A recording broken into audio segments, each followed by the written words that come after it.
Hi, I'm Emily. And I'm Mary. Welcome to Chatterbox Box, an F1 podcast. Box.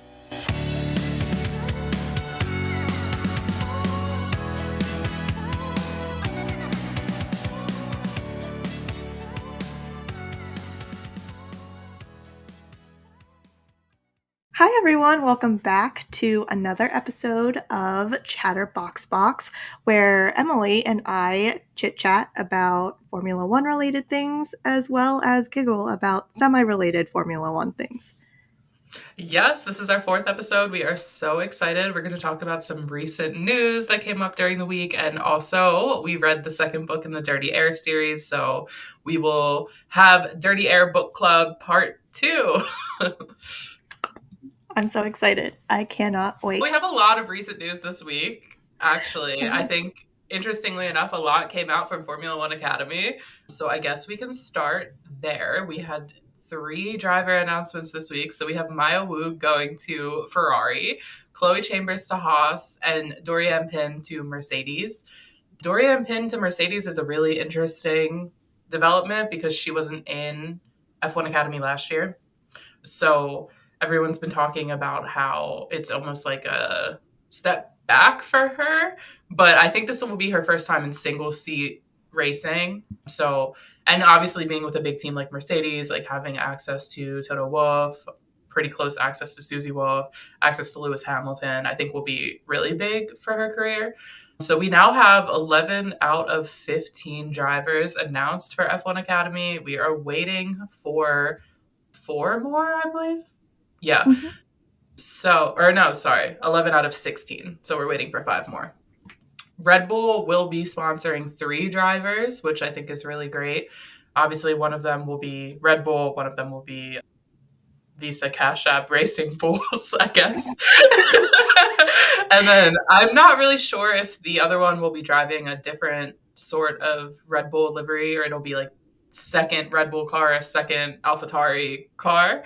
But speculation, people have been speculating that Red Bull will probably pick the 2 Alcabasi sisters, which I think makes a lot of sense. I'm assuming Hamda will go to the main Red Bull because she did really well last year. And then her sister Amna will probably go to AlphaTauri or whatever they're going to call that in F1 Academy.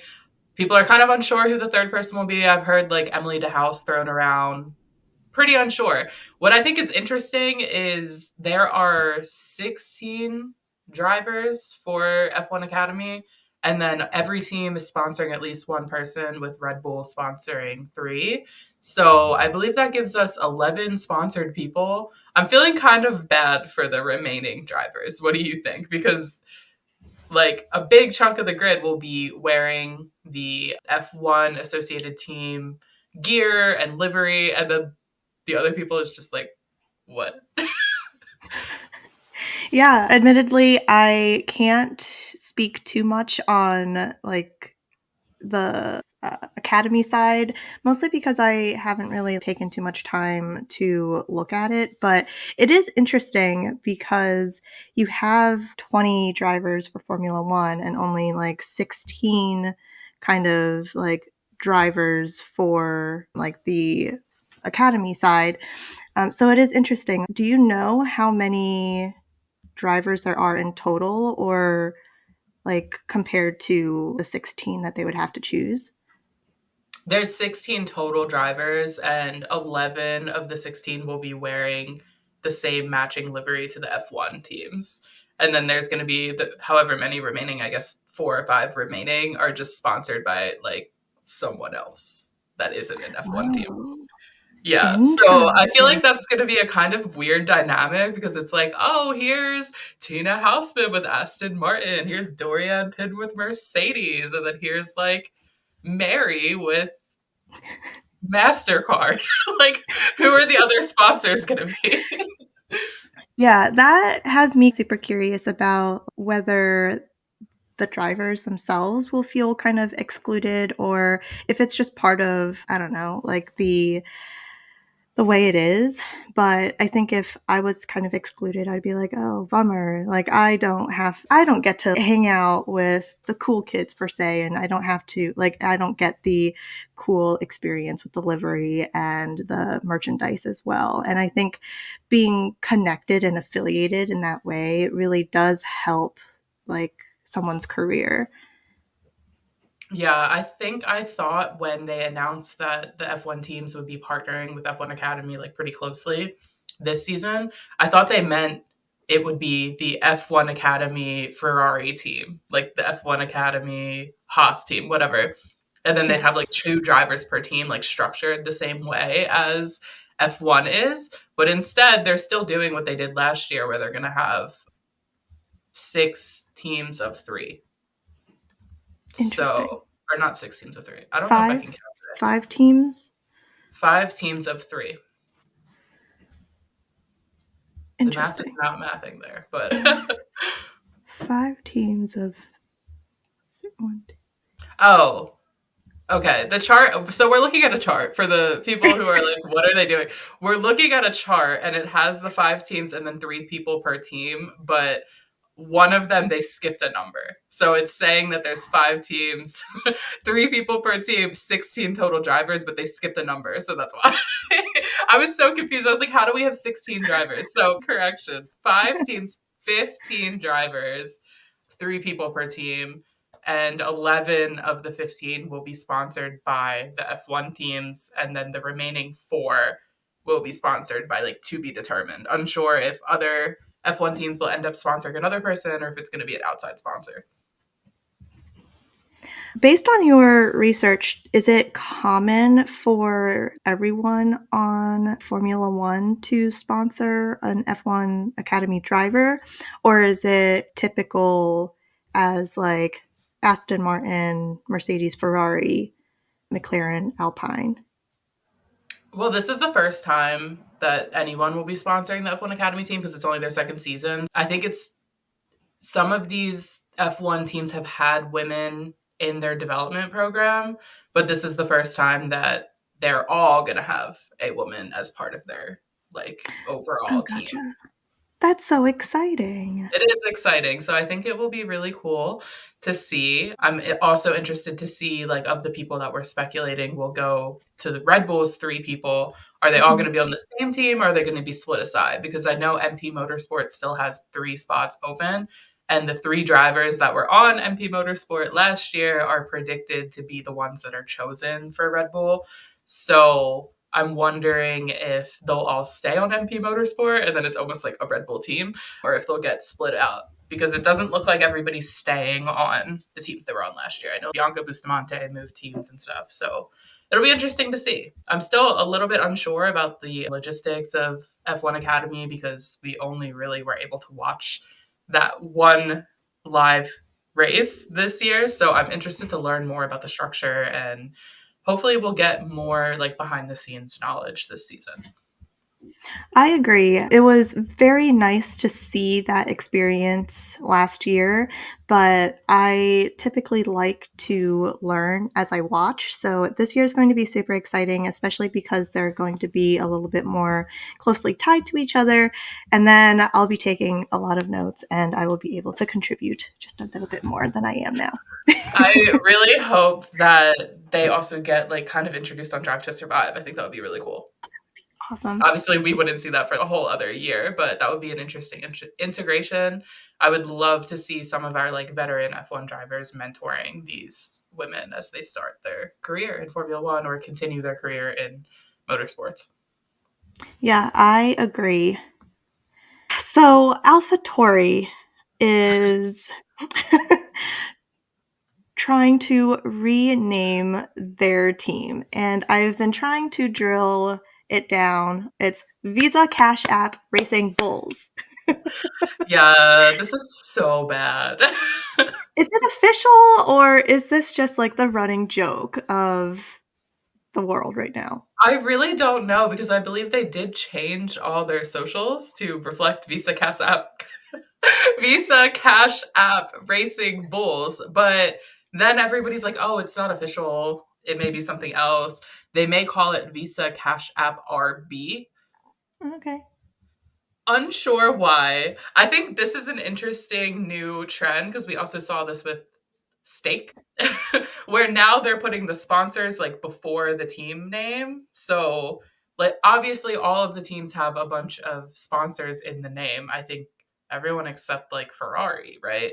But like Mercedes has that whole long name, like Mercedes AMG Petronas, like whatever. But Yeah. Mercedes is the first thing in the name, so people just call it Mercedes. But now they're putting the team name at the end. Visa Cash App Racing Bulls is at the end instead of being like Racing Bulls Visa Cash App team, which I think is very interesting because they did that with Stake too. Because Stake is like Stake F1 Team Sauber, F1 Team Sauber Kick or something, or Kick Sauber, and like the Sauber's at the end. So I'm just very interested in why they didn't do Sauber Kick Stake, whatever. Yes. Obviously, probably the sponsors are paying a lot of money to get their name at the front of the team, and I'm assuming we'll probably go through the season calling them Racing Bulls and Sauber and not the full name. But the full names are really a mouthful. They really are, and they're kind of like a tongue twister too. I imagine like Emily will call me up one day and she'll be like, "What is the team called?" And I'll be like, "Cash App Visa, no, Visa Cash App Racing Bulls." Yeah, It'll be like high school all over again with flashcards. right. I saw people just using the acronym VCARB, which I kind of like because I love carbs. So Oh, I can that's work with cute. that. It's like, oh, very carb. um, but yeah, I hate it. I really do hate it. It's not cute. I think it might be worse than steak. I agree. At least steak is short and simple, whereas this is a whole mouthful. And what if you get it wrong? Will people yell at you? I feel so bad for the announcers this season. I feel like they're going to be stumbling over the name. I know, Hey, like, if we'll be stumbling over the name every time we try to say it. that's right. But if they're stumbling, I think that gives us a little bit of leeway and it's acceptable that we are also Yeah. stumbling. I'm also bitter because obviously I love Daniel Ricciardo, and now I'm like, "Ugh, fuck, I have to support Visa Cash App Racing Bulls. Like, this is awful. Can they send Daniel and Yuki to a different team, please? Because I do not want to have to be a Visa Cash App Racing Bulls fan. Like, what would the merch say? Is the merch going to say all the names? Oh my gosh. Well, I think the original name was also like Toro Rosso or something like that Yeah, that for was like the cute. racing bulls. You It know, it is means Red cute. Bull. Exactly. So like why don't we just have Toro Rosso as is it Rosso or Rosso? Toro I think it Rosso should be Rosso, as yeah. yeah, Toro Rosso on like all of the merch. It's cute, it's simple. Yeah, just like you Yeah. stop changing the names. I don't like It's it. confusing. I No, just got used it's to all the names. confusing. But yeah, in other news, we got McLaren's surprise livery this week. They just randomly dropped it on Tuesday. No explanation. Just like, hey, here's our livery. So, what are your thoughts? Because I know you are a big McLaren fan. I am a big McLaren fan. I was so confused because they started to like drop off of social media. Like all of their images on Instagram were, I learned that it was archived, not completely removed, which is great. And then they like so ominously changed their photo, like their profile photo. And I was like, what is happening? It was very reputation era, like new year, new me. And when it finally dropped, like everyone was just like, oh my God. Like you could hear the silence of everyone just like jaws dropping. It looks amazing. I know you like the livery a whole lot better this year because you didn't really love the blue.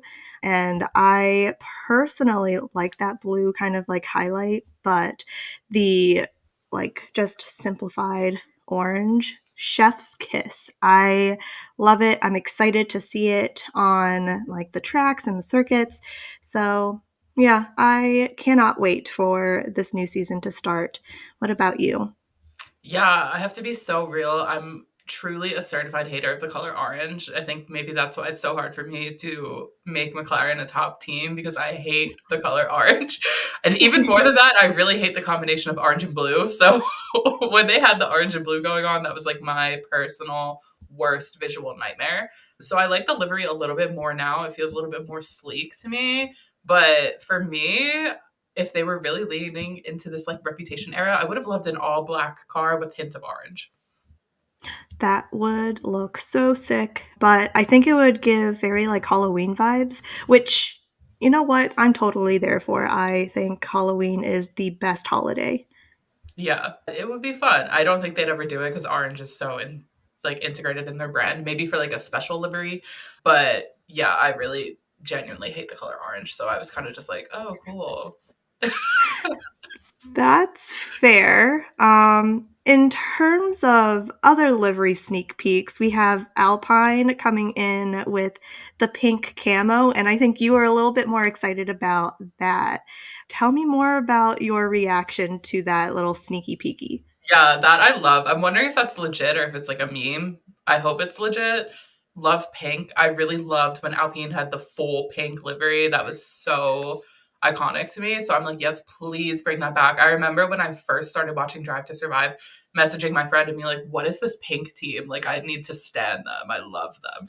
So I definitely really enjoy that. And I hope that they're going to do that. I don't know if I see them doing that all season. It may just be like a first race, like cool, funny thing, or they're just like leaning into a meme. I don't know. But the pink camo, loved it. I personally love pink, but I actually really cannot stand camo. Oh yeah, that's real. That's real. But the fact that like we're seeing a big like chunk of the livery being pink, I'm super excited. I think the merchandise would look really cool. I think when they did have the pink in like their team, like their suits looked really awesome too. So I'm hoping we get a little bit more of that this season as well. Yeah, I would love if they released a merch that was like a matching sweat set of all pink camo. I would buy it in a heartbeat and I would wear it every day.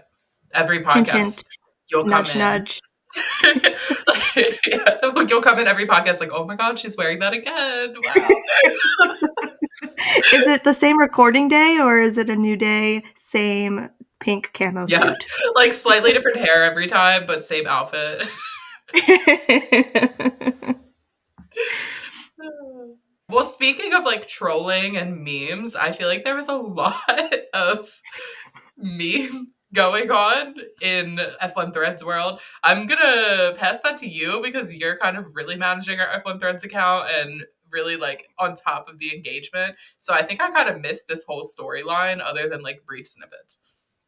Oh, yeah. So I guess on top of just like F1 threads and delivery sneak peeks in general, it was very interesting seeing how all of the F1 teams, or at least the majority of the F1 teams that are doing like these sneak peeks, just like leaning into that like meme trolley, let's just make a lot of like light fun while we're like in the season of waiting for the actual season to start. So I think it's like really funny. I'm curious if any of the admins or like the social media like content managers are looking through all of these feeds and like social media accounts just to be like, oh my gosh, like what is happening in the world of like Twitter X or threads today? And then like just, you know, releasing like interesting posts I really based hope on that. not. That would be I so hope not mortifying to either. me. I need them to not be looking at any social media that we're posting because we have really been leaning into the trolling and the memes. Can you just like imagine like I don't know. I feel like for the social media side, they almost feel like they're our parents. And I really don't want my parents to look at like the content that I'm pulling out because it's just so funny. Like it's not serious at all. And we're just like poking fun at like Yeah. the world of F1 in a very supportive way, right? Like not trying to like discount anyone or anything, but just having fun with it. But the one thing that was interesting in the world of F1 threads is this idea of the Ferrari admin catfishing the entire threads community. I was shocked. And this was extremely interesting. I don't know his name at the top of my head, but supposedly his Instagram account had over 200,000 followers, and it was serious. I think it went on for a long time, and other Formula 1 accounts followed him, which was I'm like, "Wait, what?" I don't think Ferrari followed him, Wait, but wait, wait. So this guy has been doing this for a while. yes, that's my understanding of Like it. even on other platforms, like on Instagram. Yes, on Instagram, it almost feels like this Anna Delvey situation where she's claiming to be an heiress, but in this case, it's literally some student from the London School of Business being a Ferrari admin, just claiming that he's a Ferrari admin. And we all leaned into it. We were so excited.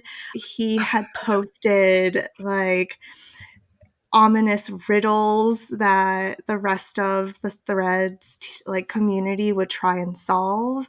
And at one point he also was like, the first person to guess the riddle correctly wins paddock passes to Monza. So What? yes. So everyone was so excited, and obviously we all want paddock passes to Monza. That would be a dream.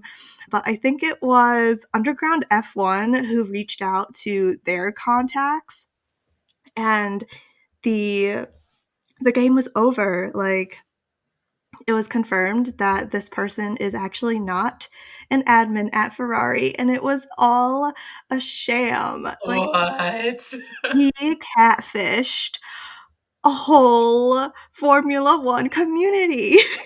Oh my gosh, I had no idea this was this deep because F1 Threads is obviously a relatively new community. Threads is a new platform. I thought that this guy just made an F1 Threads account and had 50 followers and was saying he was the Ferrari admin, and people were just like, "Oh, nice." I didn't realize that this was a multi-platform scam with Yeah. actual F1 official accounts following him, and that feeding the ruse a little bit. That is It was wow. It was very intense. I think on Threads, he maybe had a little over 2,000 followers, but it really did kind of it was shocking because there were other official Formula One accounts following this person as well.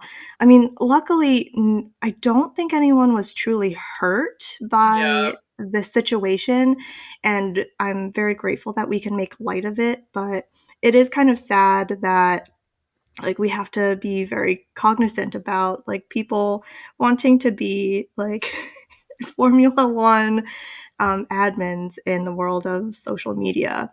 So I think now at this point, if Ferrari is going to create a Threads account, we're very much going to be questioning the validity of everyone Mhm. coming in. Yeah, it's gonna have to genuinely be through the Ferrari F1 or Ferrari what handle. Anything other than that, I don't think anyone is going to take seriously, which is unfortunate because I think they're maybe one of the last teams to come to Threads. Actually, I don't know. I don't really know if anyone's on Threads other than Charles Leclerc. I'm certain that they are the only Formula One team that doesn't have a Threads account, at Oh, least. I don't know if everyone is active mhm. in Threads, but they at least have that account available for them to use. Wow. What a story. Yes. I'm still traumatized by it. I think it's my Roman Empire, and now, like, I don't know. I am going to be looking at everyone suspiciously. Like, are they who they say they are? And I hope Yeah. no one thinks that we're lying about ourselves. Oh my gosh. Well, yeah, I don't think so. Maybe not at this point. It's interesting though, because I know you can buy the blue check mark on Instagram now, right? So I think that adds this whole other layer of complexity to the situation because I'm sure his Instagram account probably had a blue check and people were like, oh, he's legit. But I think anyone can get a blue check now. Yes, actually, if I remember correctly, I think he did have a blue check, and you can purchase the blue check. The other kind of stipulation behind that is that you have to have an actual profile picture of your face, Mm, but that could be literally anyone. I'm sure if I like plastered like Danny Ricardo's face on our account, we could also get a blue check. I don't know like what the validation process would look like. right. Well, even if this person was using their real face, it's not like we know what the Ferrari admin looked like off the top of our head. Like he Exactly. wasn't pretending to be Charles Leclerc. So, Exactly. wow. Okay. Well, it's been a news packed week, I guess. Yes, a lot of confusion amongst the community, just overall in anticipation for the livery sneak peeks and kind of the launches coming up in the next month, but also just a lot of great fun. If you guys currently aren't in any Formula One kind of groups or communities on social media, I highly recommend. We are building a lot of great friendships, at least in the F1 Threads community, which has been really nice. Yeah, F1 Threads is of such a welcoming place and it's still pretty small right now. So definitely recommend getting in on F1 Threads if you're not already. And especially if you have a situation like me and Mary where outside of each other, like no one in our life really loves Formula One. I'm slowly converting my family into F1 fans, but other than really each other, we don't have a ton of people to talk to about this sport. So it's fun to go on F1 Threads and have this whole community of people that want to talk about F1 with us and know what we're talking about. So true. And I think that is pretty much it for recent news in the past week. Should we get into Collided by Lauren Asher? Yes, it's time for our book club segment of the episode. If you have not yet read Collided by Lauren Asher, this is a good stopping point, and you can always come back when you pick up the book. If you don't care about spoilers, feel free to keep listening. Yeah, I guess a quick synopsis. I didn't have anything written down, but essentially, you have your character, Sophie, who is the Bandini team principal's daughter. She is learning remotely during her, I think, second to last semester of accounting courses. And she decided to follow along the Formula One season with her dad and to travel, and during this time, she has like a bucket list or a fuck it list of sorts. Essentially, just a lot of random things that she wants to try. Some of them are a little bit spicier in nature, others are a little bit more tame, like visit new places, try karaoke, learn, like, eat new foods, and things like that.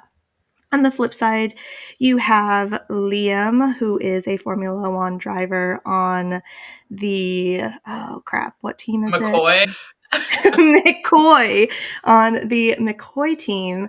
And he's gotten himself into a little bit of trouble because he had a quick little relationship with McCoy's, I think, is it the team principal's daughter or like the owner's I think daughter or niece? it's someone's niece. I don't remember if it's the owner or the team principal. Okay, It's but like, Peter's niece, but I don't remember who Peter is to the team. yeah, exactly. So Peter's niece, and he is trying to clean up his reputation. So he is on a ban of no girls, less partying, and things like that. So they like see each other. Sophie and Liam see each other after a couple of years of their initial meetup at a random party that they were both at. And yeah, they potentially get together. They obviously get together. It's a romance book. But yeah, I think that pretty much covers it. Yeah. So similar to how we talked about with Throttled, I feel like I really want to talk about fan casting, who we think that the driver was inspired by in this book. So Liam is German. He's described as being blonde, I think blue eyes. When I look up fan edits of this book, people are typically fan casting Liam as Mick Schumacher or as Pierre Gasly. This book was written in 2020, or well, it came out in 2020. So it was either written in 2020 or like 2019 or even earlier. So Mick Schumacher, I don't believe was on the grid at that time. So I'm not sure if that was her inspiration. He does fit the look and the energy of the character, but I don't think that was Lauren Asher's inspo. I could see Pierre Gasly, but I feel like Pierre Gasly is very French. So I don't think that he would have been her inspiration for a German blonde character. I don't know if when I look at Pierre, I don't think blonde. No. That's not like the first thing that comes to mind. Usually it's like French. So I actually really think that Liam is supposed to be Nico Rosberg. And the reason I think that is because Liam is on a team called McCoy with another driver named Jax. Jax is like textbook definition, like description, looks wise of Lewis Hamilton. So therefore, I think she's leaning into like the Mercedes era. I think McCoy is supposed to be like Mercedes, and Liam is Nico Rosberg, and Jax is Lewis Hamilton. That makes a lot more sense to me because Nico Rosberg is German and is blonde. And it makes sense for McCoy to be Mercedes because they're competing with Bandini, who we're pretty clear is inspired by Ferrari because of the red, the car, whatever. Who did you think Liam was inspired by? I was in agreement with you. I think it was either Nico Rosberg, who was like a very top contender in my head, or like Seb, which this was just like a shot in the dark because he has like dirty blonde hair, and I can see Seb as a little bit of, I don't want to say a playboy, but the character, like Liam as a character, was very much happy go lucky. Let's just have fun and enjoy our time together. Mm-hmm. And Seb, I think in my head, seems very much let's just have fun and enjoy the world of driving and let's just get our minds into it and have that balance of work hard, play hard, which I think very much defines Liam.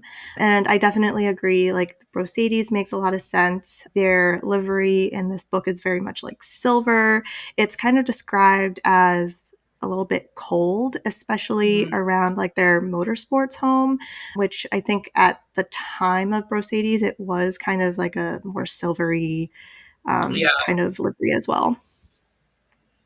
Yeah, I think that makes so much sense. At first, I was like, is McCoy supposed to be McLaren? Because there was a period of time where obviously Lewis Hamilton was on McLaren. So I thought maybe that's what they were leaning into with Jax. And then it was only in this book because when I first read it, I obviously didn't know who any of the drivers were. So for this reread, I was like, wait, I think this is supposed to be like a Nico Rosberg inspired character. So that was pretty interesting. But yeah, going into some fun talking points for this book, I think obviously no one is going to be surprised that this is what I want to talk about. But I have to talk about the radio. So Sophie's dad would let her talk to the drivers on the radio as a kid. I think her dad's been team principal for like almost her entire life, at least 10 years of her life. So a lot of the time she was on the road with him, traveling and whatever. And so he would let her go on the radio and talk to the drivers while they were racing. Do you think, as a driver, would this be cute or would it be annoying? As a driver, I think hearing a kid on the team radio would be so annoying because I'm trying to focus. I'm driving super duper fast, maybe like on a turn, and like I suddenly hear this kid kind of like in the like in my ear. Although I'm also curious, like Do you really think that she was on the radio, or was it just, let me put these like headphones and like the microphone on and you can just Oh, babble? But either way, I like the idea of it, but I think as a driver, I would hate to be distracted on the track. yeah, I think it would be so annoying. Maybe it would be cute in like free practice or something, but in quali, like, do not talk to me, and in the race, like, don't talk to me. Like, especially imagine like you have someone like on your ass, like about to overtake you, and there's just like some little kid like babbling in your ear. I feel like a driver would quit the team for that, honestly. So, I I definitely see that because I think this past season Max Verstappen was extremely upset, and I think it was because they were, I don't remember the context of it, but it was just like providing him updates along the way, and he was just like, shut up, do my thing, let me focus. yeah, I don't know if you do this, but if when I parallel park, I have to turn the radio off, and I'm like, if someone's in the car with me, I'm like, stop talking to me. So I can't even imagine what I would be like in a Formula One race. I would probably like just tell my engineer, don't speak to me at all, ever, the whole time, unless it's like someone died. Actually, then still don't tell me. Just don't talk to me. Yeah, I think I'm the same way, especially when I'm navigating around a new city or area.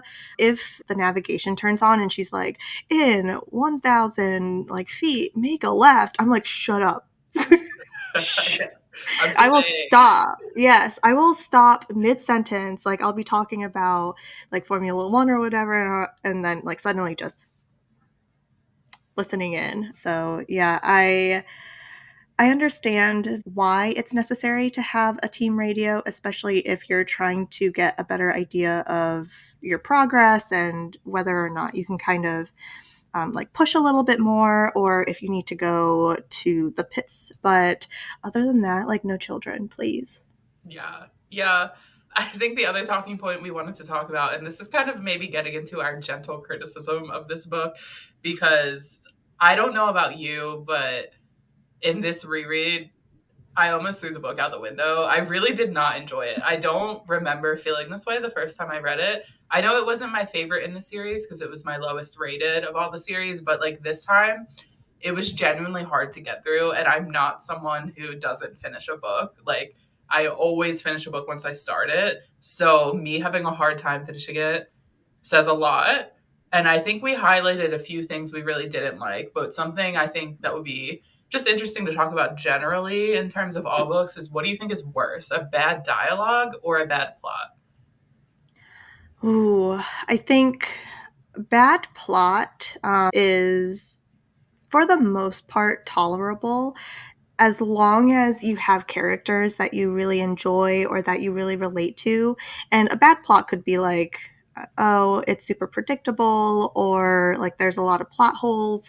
But for me, like as long as I have characters that I enjoy or like I'm invested in, that can be overlooked. My, I think, pet peeve is having bad dialogue, because if I can't relate to you and if I can't relate to what you're saying, Mhm. I definitely just want to close the book and go away and talk to someone that interests me. So I Mhm. think that's the biggest struggle with this reread. I don't remember myself disliking it as much when I initially read it, but Mhm. again, it was also one of the lower rated books out of the Dirty Air series. What Yeah, about you? I agree with you. I think the dialogue felt exceptionally bad this time around. I don't really rely that heavily on dialogue in a book. I tend to prefer the more descriptive outside of the dialogue, like almost like the prose, I guess you would call it. So the dialogue is never really like a selling point to me, although I do love when characters have good banter and you're like giggling at the dialogue. This dialogue, they were talking in complete paragraphs, and then the whole paragraph was cringy. So that was really hard. Like, they were saying a lot when they talked. Like, it would be quotation, quotation, and then it's like the whole page is dialogue. And all of it was really cringy. Like, I could not imagine anyone saying the things that they were saying. So I was really struggling through the dialogue this time. I agree with you, and I know that we usually love to fan cast characters as we're reading, but I honestly could not imagine any of the Formula One drivers like today or in the past saying some of the things that Liam said. I actually did not imagine him as anyone. I just imagined him as a very like blonde German driver and Okay, kind the of moved thing on. is, I could not even imagine a German person talking like this. Like, the way, just his whole demeanor, his whole, like, energy felt very, like, American frat boy. So I was just confused. But that's enough criticism for now. Let's talk about our highlights, and then we'll get a little bit more into, like, our lowlights, things we didn't like at all. A scene I thought was really cute in this book was they go karting with Liam's brother's kids. Sophie, Liam, and the kids, they go karting and they turn it into Mario Kart. So they're wearing like Toad hats and like Luigi hats. They're throwing banana peels at each other. I thought that was so adorable. I know that there are places like that that exist that do that. I would love to do that. I love Mario Kart. I thought that was such a cute scene. That was probably one of my favorite scenes out of the entire book. I thought it was just so heartwarming, and you were finally able to see a different side to both characters, Mhm. especially because they were very focused on kind of the physical side of their relationship and trying to either avoid each other or like connect with each other. But like in this instance, it was just the two the two of them having fun with kids, and the focus wasn't really on them necessarily, but it Mhm. was just on that whole interaction of having fun and making sure that the two girls were having a really good time. Yeah, and I think it's interesting that we both liked that part so much because I think it highlighted for me that most of my highlights in this book were actually the side characters. I really didn't like Liam. I really didn't like Sophie. And so the book really dragged on for me until probably the last 25% of the book. And that's because they started introducing the other characters again. I feel like we were getting more scenes with Maya and Noah, more scenes with Liam's family, more scenes with Sophie's dad. And I really enjoyed that. There's a few scenes where like Liam's being an idiot and he's getting advice from people and Noah gives him genuinely really good advice. I was like shocked. And then Sophie's dad gives him genuinely very good advice, like completely helps him out, completely fixes his career. Liam's family, I thought was wonderful. Like his parents are super in love, super engaged. His brother seemed great. I think we both said we would have loved for his brother to have a book. Obviously, the daughters were so cute. So, really, around finally 75% of the book to the end, I actually was like reading it and enjoying it because the side characters were coming in more and they made the book for me. I definitely agree with you on this one. I wish that there was more Maya. I know that it's not Maya's book, and Maya had like the throttled book to kind of have her space. But it was just really nice whenever it wasn't just Sophie and Liam, Mm-hmm. and there were like other characters within like their atmosphere. Like even Jax, who wasn't like a huge part of this book, it was kind of nice to have him come in and just level set and make sure that Liam was doing what he wants to and just like bringing in a little bit more sense. Hey, Mm-hmm. I know you're having fun now, but is this going to be like a big thing? Like, are you going to be committed, or is this like, like don't put in too much effort if it's not going to be a commitment. So Yeah. I really enjoyed that. Yeah, I think the only other really cute moment I liked in the book, I thought that the pregnancy announcement in the last chapter, or the second to last chapter, in the epilogue, was really cute. Sophie announces it via post it notes. So it's like each post it note leads Liam to a different area of the house. And then it eventually leads him to like a tarp in the garage. And he lifts it up and it's a cart. And it's obvious, oh, wait, she's having a baby. And then I thought that was like a cute little moment. To be honest, I really didn't think much between them was cute. So even though this was a little cringy, I was like, oh, it's cute. It's cute. It was cute. I think it pulls in some of the little aspects of their relationship like earlier on because of making lists, post-it notes, and planning. And then like Sophie's graphic tees, I thought that was the perfect time to have a graphic tee because she said like the t-shirt said like pregnant AF, which Yeah. I thought was like, oh, this is actually adorable and makes a lot of sense in this context. Yeah, it was really cute. I think we were both like hating on her graphic tees throughout the whole book, but that was when I was like, wait, okay, it's actually kind of cute. I agree. And then I think when I went through and highlighted things, one of the the standout highlights shocked me because they were all from Sophie. Otherwise, like it would just be me highlighting blocks of text and like cringing about it. But here are some out of context quotes that I like really enjoyed. Like I giggled a little bit. One was, I'm deceased, so please forward all 10 cents of my will. I know that's like a little bit like cringy or very, I don't know, like a very popular saying from time to time, but I thought that was adorable. The next one was, the last boyfriend who told me that ended up in a shallow grave in my backyard. My dad helped me cover it up because he said I'm too pretty for prison. Okay, Which Sophie. I cringed a little, but I was like, yeah, her dad really loves her, and I 100% can see him doing that for her. And then the last one, which was like super cringy, but I just laughed, was she looks at me the same way I check out a salad.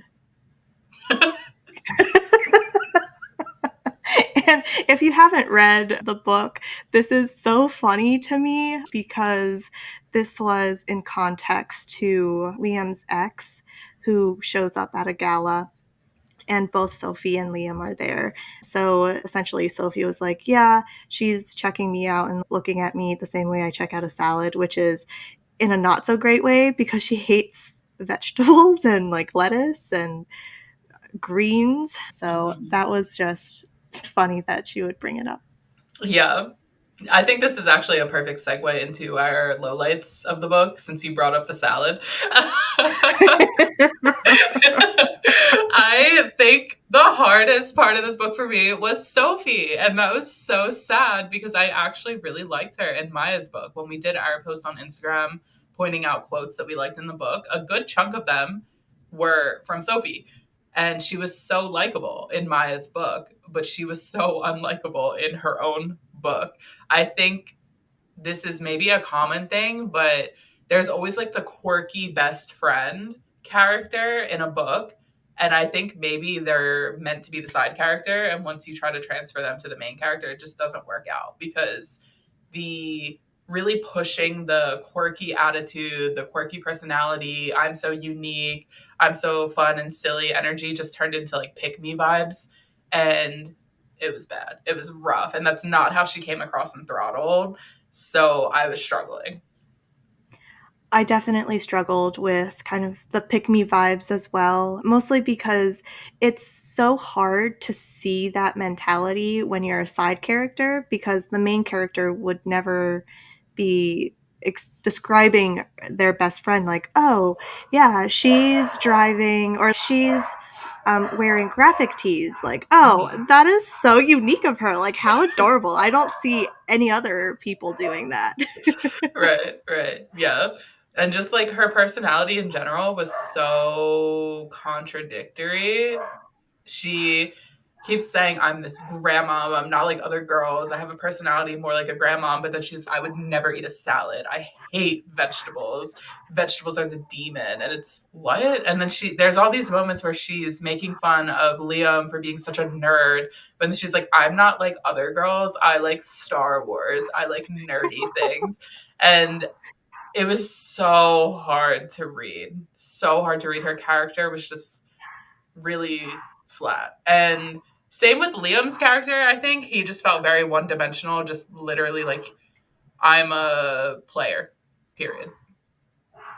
Yes, that was, I think, one of the lowlights. I think we've spent enough time on Sophie and how she was contradictory, but Liam the entire time was, yeah, as rule number one of being an F1 driver, always make sure that you're protected because you don't want to have random babies. And I'm like, I Mm-hmm. mean, isn't that just the rule in general, like to be safe? But okay.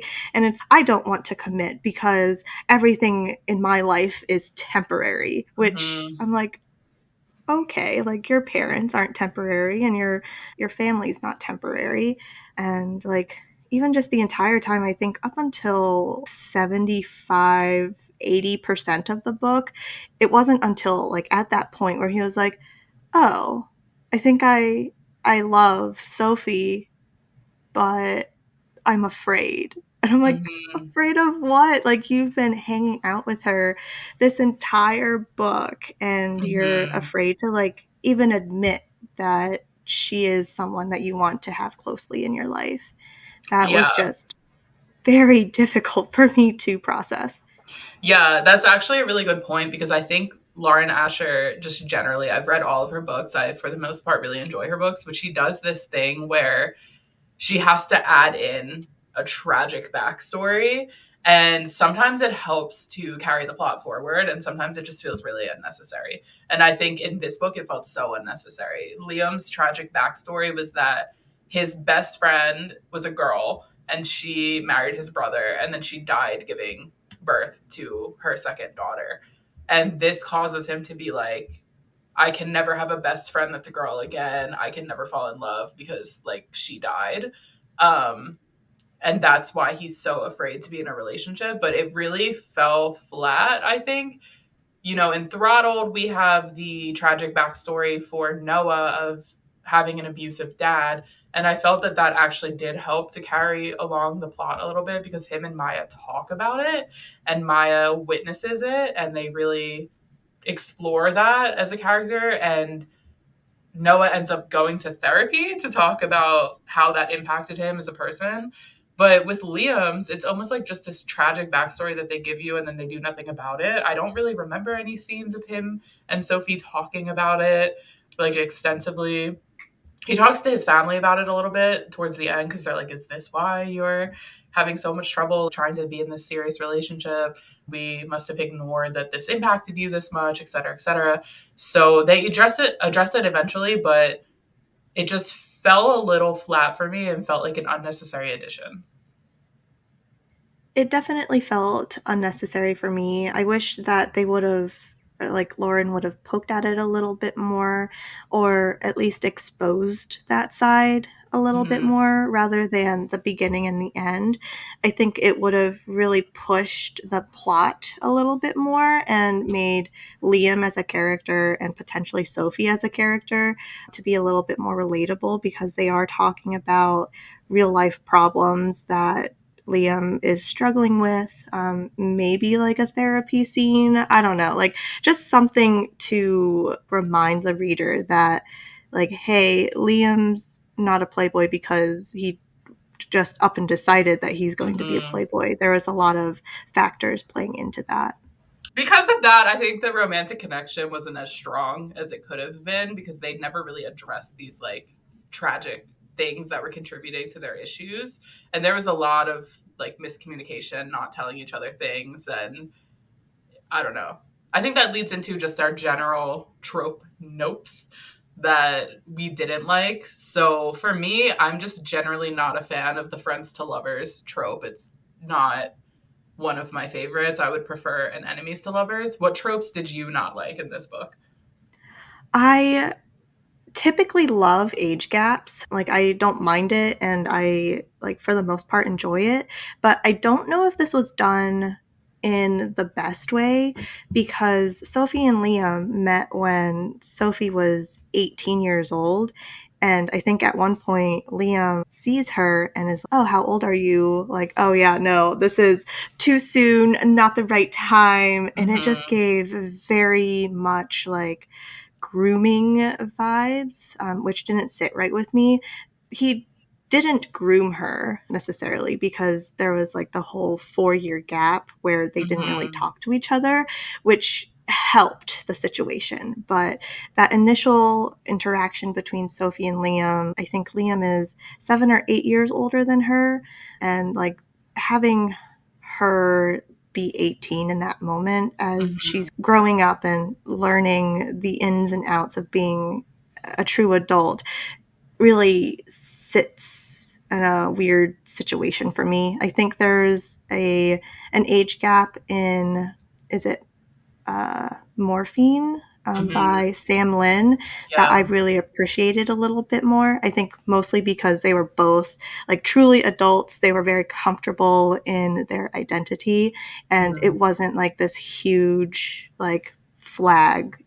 Well, they did make fun of like his age and the age gap, but it wasn't very like jarring to me. Yeah, I think I like an age gap, but there's a very fine line of how to pull it off correctly. And I think for me, the fine line is they cannot have known each other at a time where their age gap would have been inappropriate. So, like, he knew her at a time where he was outright saying, oh my God, she's too young for me. And then they end up dating later, which is like, no. If you meet when you're, I don't know, 25 and 32, cool. But when they met, the age gap was very inappropriate. And I didn't like having that addition in there. They do end up saying she's so mature for her age. She's 22. She is way, way, way more mature than other 22-year-olds that I've known, et cetera, et cetera. But then that wasn't really shown to us through her character because she came across very much as almost like a 12-year-old girl with just the way she had this pick me like energy felt very juvenile. I think also I do want to give some grace to this book because, like I said earlier, it came out in 2020. So I'm assuming a lot of it was written in 2020 when we were all like in lockdown and not really having social interaction. So I don't know if that contributed to like why the dialogue felt so like flat and why the characters felt so one-dimensional because maybe the author was just not really interacting socially with other people and that wasn't coming through in her book. Maybe there was some element of that because I did not see this in Throttled, and you all will see when we eventually read the next two books that's not really true for them. So I think it's maybe just a one-off thing for this book.